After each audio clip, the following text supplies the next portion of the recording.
Ayan o, ayan, lumulutang po. Ayan. Yan ay madalas nagtatago sa mga kangkong, water lily, at napakahirap huhulihin yan. Ang sabi nga nila, yung night fish na yan ay kumakain ng mga similya, yung mga isda din ng mga maliliit, kaya hindi gaano makakadami ng isda, yung lalo ng mga hito, no? Ayan o, laki o. Hindi natin akalain na daan sa ating harapan. Pero ano na yan mga kaibigan, mahirap na hulihin yan. Kung yan ay sa pamingwit, ano yan, pumapalag po yan. Pumapalag po yung night fish na yan. Ayan po, no? Laki. Pwede pa yata makain mga kaibigan kasi malambot pa siya, no? Oh, malambot pa siya. Ayan po, nandito lang po tayo sa ano, ha?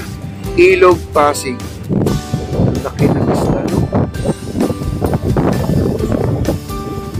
Ano yan, di siguro niya na kayanan yung sobrang lamig, yung temperature ng tubig, isa rin yan.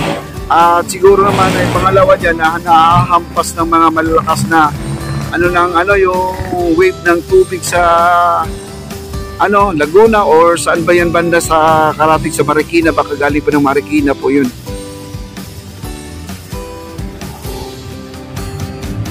Laki ng isda, no?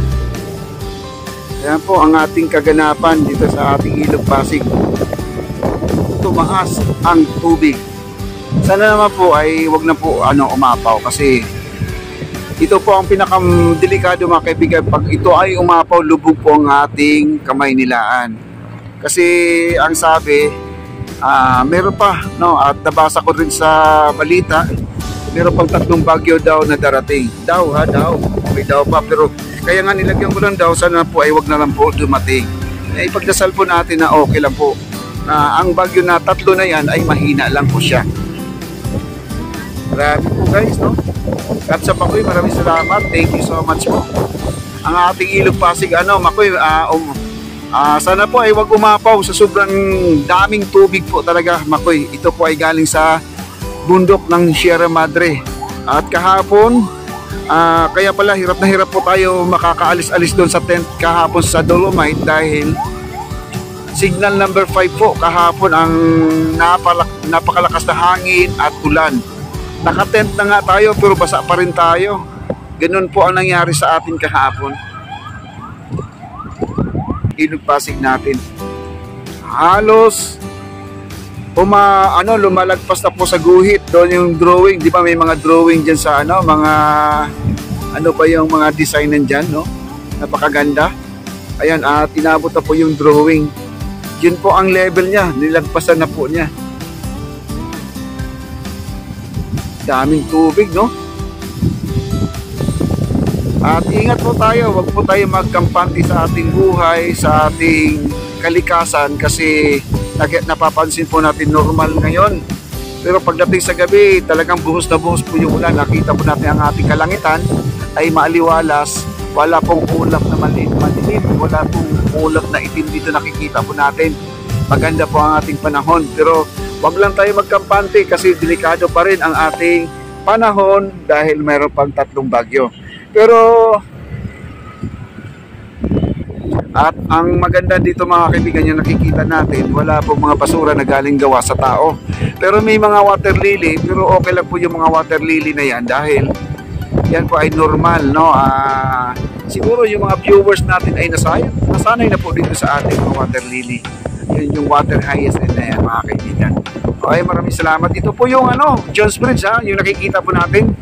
Ayan, lagi po natin ina-update to dahil ito yung pinakadelikado, yung tubig.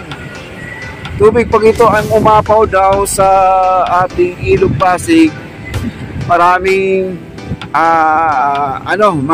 problema maidudulot dito sa ating kamay nilaan. Grabe po guys, oh.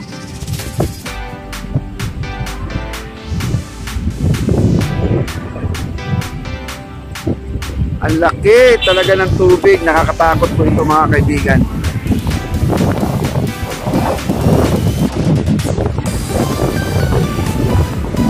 Wow, Like and share, like and comment po tayo guys. Kaya maraming salamat po sa inyo lahat. At ang ating update dito sa ating Ilog Pasig. Maganda at sana na po ay wag lang po tumaas ng tumaas. Wow. Nakita po natin yung drainage doon, yung pumalit na butas. Hindi na po siya makapaglabas ng mga tubig galing sa establishment sa mga kanal doon. Dahil umapaw po, bali tumaas ang tubig dito sa ilog, kaya bumaba doon sa kalsada. Kaya ganoon na lang po ang nangyari. Diyan.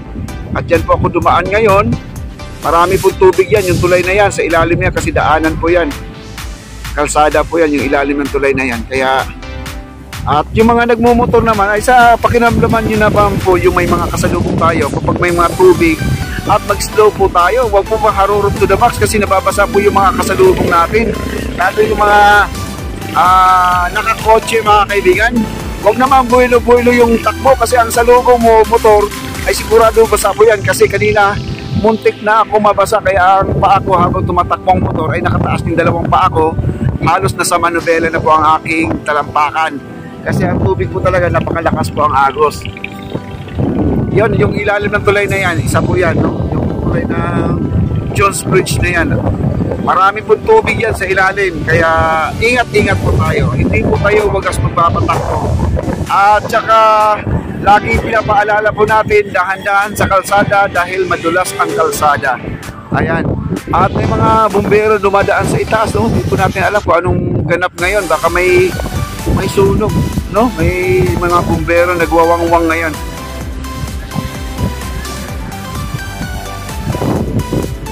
Ayan po mga kaibigan, maraming salamat po sa mga viewers. Thank you so much. Ayan po ang ating water hyacinth. Napakakapal po, no? Ayan, no? Ayan, no? Napakarami, oh. Yan, ang kapal, pwede ka matulog sa ibabaw ng water lily.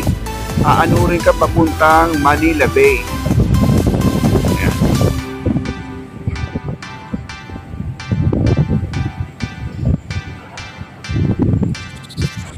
Grabe no, ang laki. Kaya maraming salamat po. Sa reclamation pa lang natin, mga China na po ang mga gumagawa.